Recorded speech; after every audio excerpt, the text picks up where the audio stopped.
بسم اللہ الحمدللہ والصلاۃ والسلام علی رسول اللہ وبعد۔ گزشتہ دنوں ہم نے ایک کورس کروایا جس کے اندر بدشگونی اور نحوست کی اسلام کے تناظر میں اگر ہم دیکھیں اسلام اس کے بارے میں کیا کہتا ہے، تو اس کورس کے آخر پہ ماشاءاللہ ہمارا 2 سے 2.5 گھنٹے کا جو سوال و جواب کا سیشن ہوا، نشست ہوئی۔ اس کے بعد بھی کچھ لوگوں کے سوالات ہمیں موصول ہوئے، جن میں ایک بہن نے سوال پوچھا یوٹیوب ویڈیو کے کمنٹ کے اندر کہ کیا فجر کے وقت جھاڑو لگانا کیا یہ جائز ہے، کیا اس سے کوئی مصیبتیں آتی ہیں، کیا اس سے کوئی آفات آتی ہیں؟ تو یاد رکھیے گا، ایک اصول، ایک قانون، اگر ہم اس اصول کو یاد رکھ لیں تو یقین جانیں کہ ہماری یہ جو بد عقیدگیاں ہیں یا جو ایسی متس جو بن چکی ہیں کہ فلاں ٹائم یہ نہیں کرنا، فلاں ٹائم یہ نہیں کرنا، تو سب سے پہلی چیز تو یہ ہے کہ آپ دین اسلام کو سیکھیں، پڑھیں کہ ہمارا عقیدہ توحید کیا ہے، پھر اس کے اندر جو توکل یا ہمارا اللہ رب العزت سے کس طرح کا تعامل ہونا چاہیے، یہ تو سیکھنے سے آئے گا۔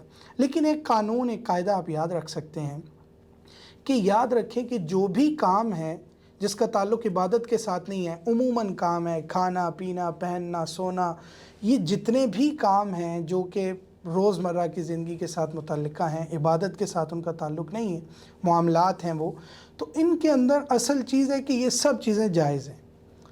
وہی چیز منع ہوگی یا وہی چیز اس میں نقصان ہوگا جس کا قرآن و حدیث کی روشنی میں کوئی ایسا اس کا نقصان بیان کر دیا جائے کہ فلاں کام کرنے میں فلاں نقصان ہو سکتا ہے، تو وہ چیز منع ہو جائے گی۔ اگر کسی میں کوئی نقصان بیان نہیں کیا گیا تو وہ چیز جائز ہوگی۔ تو یہ پہلا قانون ہے معاملات کے بارے میں۔ اب اگر آپ عبادات کی طرف جائیں تو یاد رکھیے کہ ہر عبادت کے اندر اصل یہ ہے کہ آپ کوئی عبادت اپنی طرف سے نہیں کر سکتے، یعنی ہر چیز منع ہے آپ کے لیے۔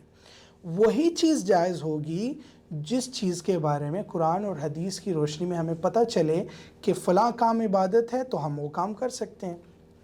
تو ہم نے ان 2 چیزوں کو الگ الگ رکھنا ہے۔ معاملات ہوں گے تو ہر کام جائز، وہی منع ہوگا جس سے منع قرآن و سنت میں آ گیا۔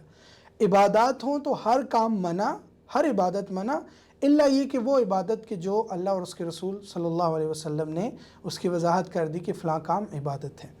تو اب آپ دیکھ لیں جو بھی باتیں ہیں کہ بلی نے راستہ کاٹ دیا تو کیا ہو جائے گا، کیا نقصان ہو جائے گا۔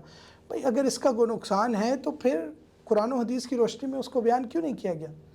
تو معاملات کے اندر ہمیں اس قاعدے اور قانون کو فالو کرنا چاہیے۔ اللہ سے دعا ہے کہ اللہ تعالی ہمیں صحیح معنوں میں دین اسلام کی سمجھ عطا فرمائے۔ والسلام علیکم ورحمۃ اللہ۔